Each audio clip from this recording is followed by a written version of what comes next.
నమస్తే, welcome to the editor analysis. AP రాజకీయాలు రోజుకొక మలుపు. ఎవరు గెలుస్తారు, ఎవరు ఓడిపోతారు, విస్తృత ప్రచారాలు, ఎట్టి పరిస్థితుల్లో ఉన్న గెలవాలన్న తపన, ఓటరు నాడి పసికట్టడానికి పడరాని పాటలు, డబ్బు కూడా మంచినీళ్ళ ఖర్చు పెట్టారు. కోట్ల రూపాయలు ఖర్చు అయ్యింది. జగన్మోహన్ రెడ్డి గారు ఈసారి అధికారం చేపట్టకపోతే చాలా ఇబ్బంది పడే పరిస్థితి. కసితో ఉన్నారు పొత్తు పార్టీలు. ఇప్పటికే సవాలు విసిరారు. రెడ్ బుక్కులు రాసి ఉంచేమన్నారు, పేర్లు కూడా మెన్షన్ చేసి ఉంచేమన్నారు. మేము అధికారంలోకి వస్తే మేము అంత చూస్తామని. అధికారంగా రాకపోతే వైఎస్ఆర్సీపీకి పరిస్థితి ఎలా ఉంటుంది ఊహించడానికే ఆంధ్రప్రదేశ్ రాజకీయాలు అందని విధంగా ఉన్నాయి అనొచ్చేమో. మరొక వైపు పొత్తు పార్టీ ఓడిపోయినా జగన్మోహన్ రెడ్డి గారు ఆ పార్టీలనే పూర్తిగా కనుమరుగయ్యేలా చేయడానికి కూడా వెనకాడరు అన్నది. పోలింగ్ శాతం విషయానికి వస్తే రికార్డు స్థాయిలో పోలింగ్ అయ్యింది.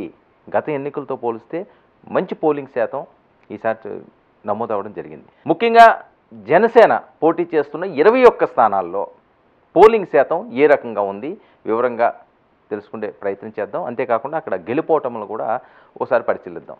ఇక తాడేపల్లిగూడెం నియోజకవర్గానికి వస్తే Tadepalligudem fire brand, Janasena fire brand Bolisetti Srinivas.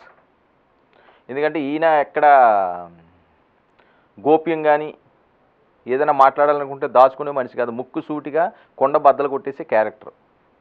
So ఆయన మొదటి నుంచి నేను టికెట్ తెచ్చుకుంటాను అన్నారు. ఆ రకంగానే తెచ్చుకున్నారు. ఆయనకి ప్రత్యర్థిగా కొట్టి సత్యనారాయణ, సామాజిక వర్గం.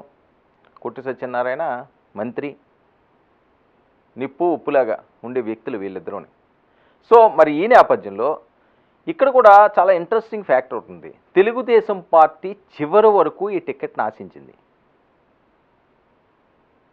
ఆయన బాబ్జీ నియోజకవర్గ ఇన్ఛార్జ్.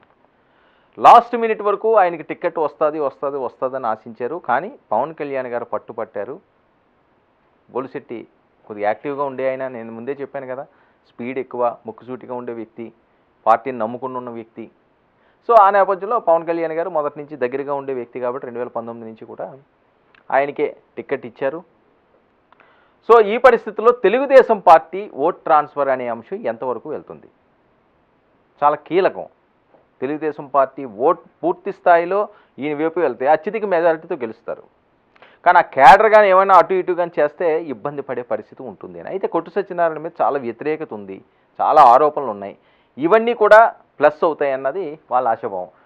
ఓట్ పర్సెంటేజ్ విషయానికి వస్తే 2019 79.5% పోల్ నమోదు కాగా, ఇప్పుడు వచ్చేసరికల్లా 2024 81.86%. అంటే సుమారు 2%. ఇది కూడా అంతే, ఆల్మోస్ట్ 2-3% మాత్రమే ఉంటున్నది ఇవన్నీ కూడా. మరి ఈ 2% ఎవరికి ప్లస్ అవుతుంది, ఎవరికి మైనస్ అవుతుంది, ఎవరికి లెక్కలు వాళ్ళకున్నాయి. కానీ తెలుగుదేశం పార్టీ జనసేన కానీ కలిస్తే అక్కడ వార్ వన్ సైడు.